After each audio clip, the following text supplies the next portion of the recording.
going on. Make sure that thing's recording. This camera up here. Yeah, I know it's a strange way to film, but no, it seems to be working. I just throw it up there. I'm gonna make a video on my thoughts on custom knives. I was looking for a good fixed blade knife to carry, and I got this Buck Kalinga. And I'm gonna talk about why I'm so happy that I chose this. You know, on my YouTube channel, I don't really have a lot of knife stuff. But, you know, because I've been into knives for such a long time that when I started, like, being on YouTube, I've already kind of settled into what I like. So there's no need to buy all these knives and show them on video because I've already done that before I was ever on YouTube. I mean, I had Spyderco's, Emerson's, and I had Balisongs, all kinds of different knives. And through the years, I just realized what I liked. You know, I had two Emerson CQ-C7s that I used to carry, and I had an Emerson Horseman. I sold the Horseman on eBay. It was one of the first ones that I never carried. I never cut anything with it. It was just super cool. And I love those Emersons, man. I love the CQ-C7. I had one that I just used it for everything. I EDC'd it. I used to wave it out of my pocket so much that the liner wore all the way over. I sent it to Emerson, paid like 20 bucks. They put a whole new liner. They just put the whole new side on the knife, you know, with the new lockup and everything. And then I sold out on eBay for like 80 bucks. When I got the new liner on it, and I mean, it was used, and it sold it for like 80 bucks, you know. And then somehow I ended up ordering a Buck 112. And so when I got a Buck 112, and I started carrying a Buck 112, that was it. I never looked back. I never carried those other knives again. You know, Spyderco, Delica, I gave that to my brother. You know, I just lost interest in those knives. I honestly, I mean, I'm being 100% honest, and I don't care what people on YouTube say and this and that. You know, the Spyderco, you know, these little, you know, Torx nuts and the little Torx pivot. I mean, all that stuff will wear out, strip out. These screws will fall out, and a Buck 112, a Buck 110 will still be working. I mean, it's no joke, man. You could buy a Buck 110 and probably keep it for the rest of your life, unless you do something stupid and break the tip off it, you know, and it would still work. I mean, I'm not kidding, man. Like even my Emerson CQ-C7. When I first bought the one that I used all the time, I started hard using it, like for working on my motorcycle and cutting wire and things. The tip, now I wouldn't have admitted this at the time because, you know, I was a little bit of a fanboy. Little tiny bit of the tip, maybe like a 64th of an inch, it broke off. It broke off the Emerson. And I just sharpened it. So where you couldn't even see it, even notice it.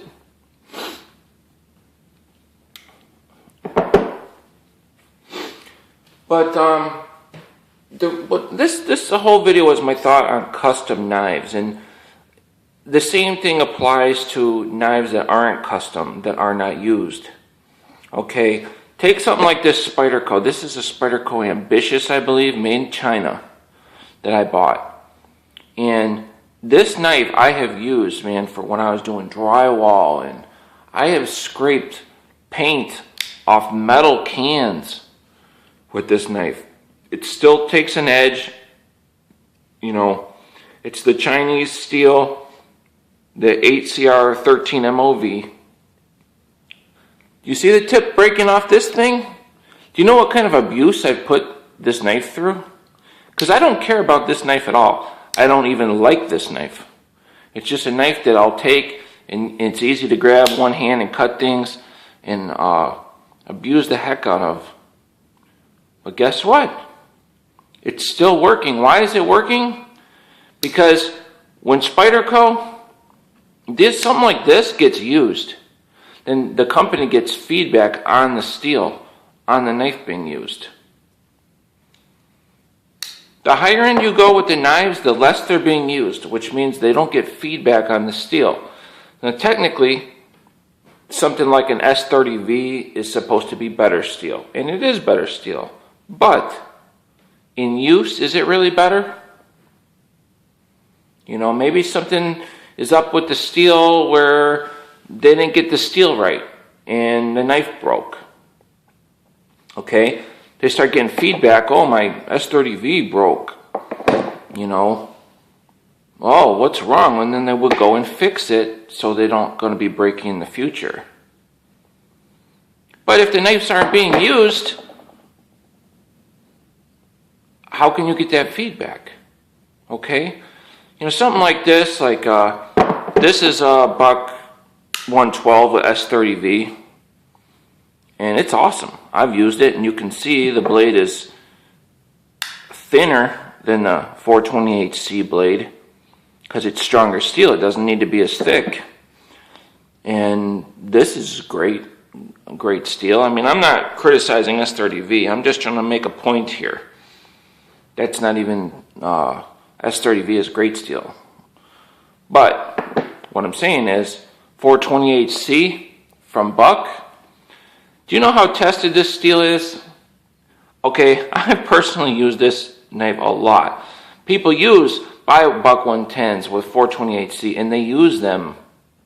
They get feedback on the steel and it's been perfected. It's like a Honda Civic. No, a Honda Accord. They've been making them things for how many years? When you buy a Honda Accord, you know what you're getting. Okay? I'm just using that as an example as a car that's reliable. Okay? So basically what I'm saying is sometimes these steels that get used a lot and get feedback on them, those are probably the knives that are going to last the longest. I mean, there's a video on YouTube somewhere where a guy's testing fixed blades, and one of them is a Chris Reeve. I think the Chris Reeve chips or cracks or something, and he's got like a K-bar or whatever other fixed blade, and it's still going along. Well, how can that be? Well, think about it, man. Does somebody buy a Chris Reeve fixed blade and actually use it? They don't. So they think it's great. It's supposed to be great. Technically, the steel is better, more expensive. But there's no feedback, man. Something can't be good unless it's tested. Consistently tested. To where they can see, oh, this isn't working. I know that. It's as simple. Like when I built my motorcycle, my chopper. I mean, I would have swore it was built perfect. In use, I've changed things over the years with the electrics and with the way things were set up. Because in use, I saw, oh, there's a better way to mount this. There's a better way to set this up so it won't break. You know, a wire that I thought was good or a bolt that I thought was good in use needed to be improved. Now, if I had just built that chopper and never rode it, you know, it still would have been a good bike and it would have been fine for normal use, but for heavy duty use, it's been fine-tuned because it's been used. And that's the same thing goes with knives. That's why when I was looking for a knife, I was looking at, like, you know, some custom knives, and it just dawned on me. I'm like, I'm not going to buy this knife. I'm going to go with something that, this is 428C. A steel that's been proven. I know I could take this knife and use it as long as I don't abuse it, and I know it's going to be good, and I don't have to go spend a bunch of money. You know? These custom knives, man, you see, oh, this maker here, and I mean, look I want to make this video. Somebody please go out. Like if you bought a Bill Bagwell Bowie knife for like, a few $1,000s. If you took that knife and you used it every day and it was your EDC knife, I think that is the coolest thing possible. Especially if you're just a normal person. You got an $800 car and a $3,000 Bill Bagwell knife that you're carrying. I mean, how cool would that be? It would be so awesome. But unfortunately, that's not the case. And if it is the case, somebody please make some videos, man.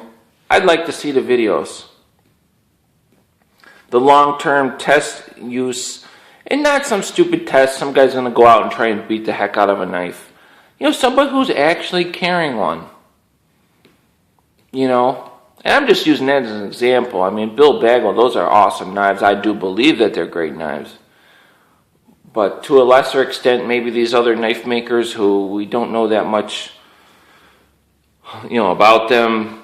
The knife looks great, but it's never going to get used, or you don't know that it can be hard used. This, we know we can hard use. This, you can use a Spyderco. You know what you're going to get from it. From the steel anyway, the Chinese steel. And,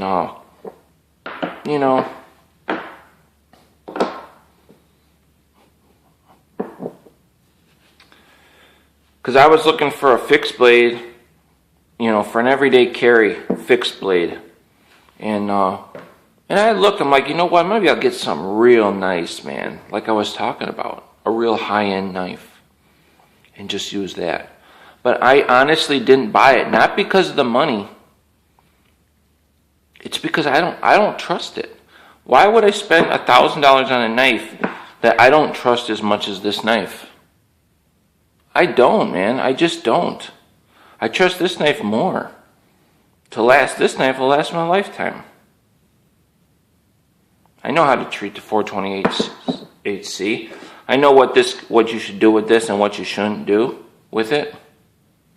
Well, that's the S30. That's the S30V one, but I know what this steel can do. It sharpens great. I know what it's capable of. I know how not to abuse it. I know not to pry on the tip. I know how not to break that tip off.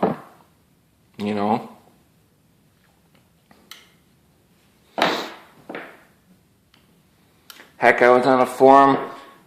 I seen a custom knife, and it was some maker, and this could have been bogus. It was a guy, I won't say his name, I don't even remember exactly.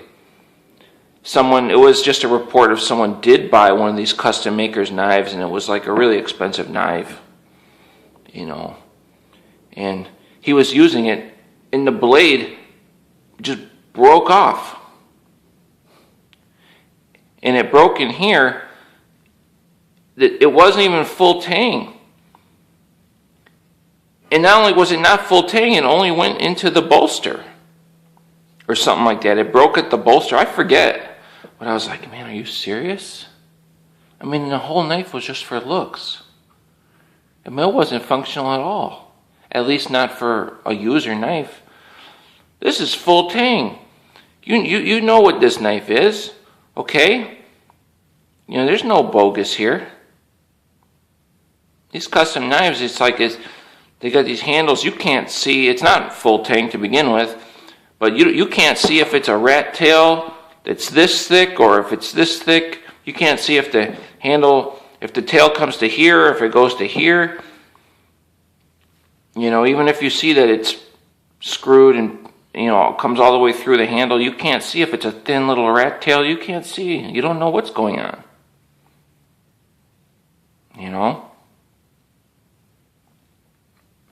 So I said, forget that, man. Give me I've always wanted a Kalinga. I'm like, give me a Kalinga.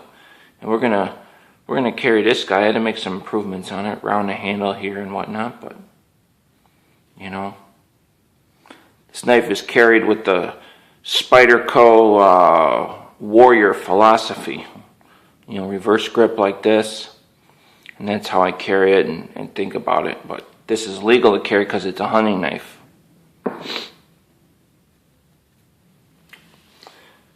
So anyway, guys, if someone's got a custom knife that they EDC, get out there and use the knife, man. Put some videos up. There is a guy that makes custom Bowie knives. He's on YouTube. I can't think of his name, but he makes them himself. He's got videos of him throwing Bowie knives in his yard. And I don't know if he custom makes knives for other people or if he just custom makes them for himself. I think he just makes them for himself. See, his knives I would trust. Because I've seen him using knives. He's super into the knives. I can't think of the name of his channel. You know what? I'll put it in the description. And see, that's somebody who's making custom knives who if I got one from him, I would trust it because he's on here. He's obsessed with knives and he's very knowledgeable of knives. You know, but these custom knives, man, all fancy and all this, it's like, man, forget that, man. And if you do have one, get out and use the thing. When's the last time somebody hard used or EDC'd a Bill Bagwell knife? You know, I've seen they're like $5,000 now for a Bill Bagwell knife. It's like, and Bill Bagwell, I'm sure has best intentions and probably thinks his knives are the best. But you know what? Unless that knife is continually being tested,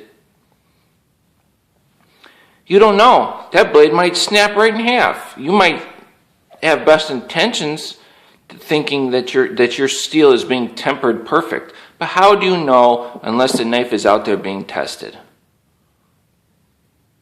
I guarantee you go buy a K-bar, if someone's K-bar cracks in half, they're going to be contacting K-bar, hey, what's up, man? My knife just cracked, split in half. And K-bar is going to say, whoa, what's going on with our steel?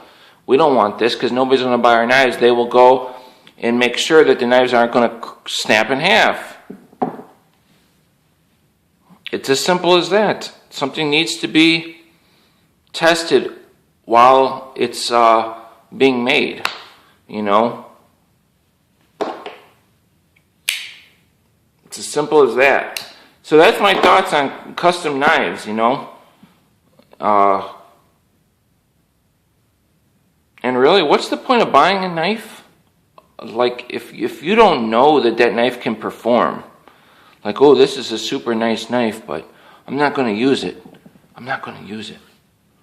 I mean, you know. So that's my thoughts on that, man. But I'm getting more interested in knives again.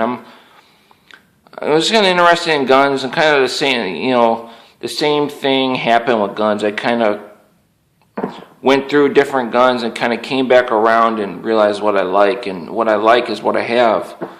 And I don't feel like I need to go buy more. I've already been there and done that and came back around. But that's just my thoughts on custom knives a little bit, man. And I wish more people get out there and hard use those custom knives, EDC those custom knives. And I don't think it's stupid. If you buy a knife for $1,000, $2,000, I mean, that's a lot. You could probably find, I'm talking about even custom knives, $500, $400 that someone made. Get out there and use those knives. You know, I'd like to see some long-term testing on some of these knives. And you say, oh, some guy made this knife, it's $400. And look at how we've been using it and EDCing it. And I'd be like, you know what, let me get one of them things. And when I got it, I would have faith in it. But I just don't see that on YouTube, man. I don't see that out there, and I certainly don't know anybody that's doing it. So I'm gonna rock this Buck Kalinga faux show. See you guys later.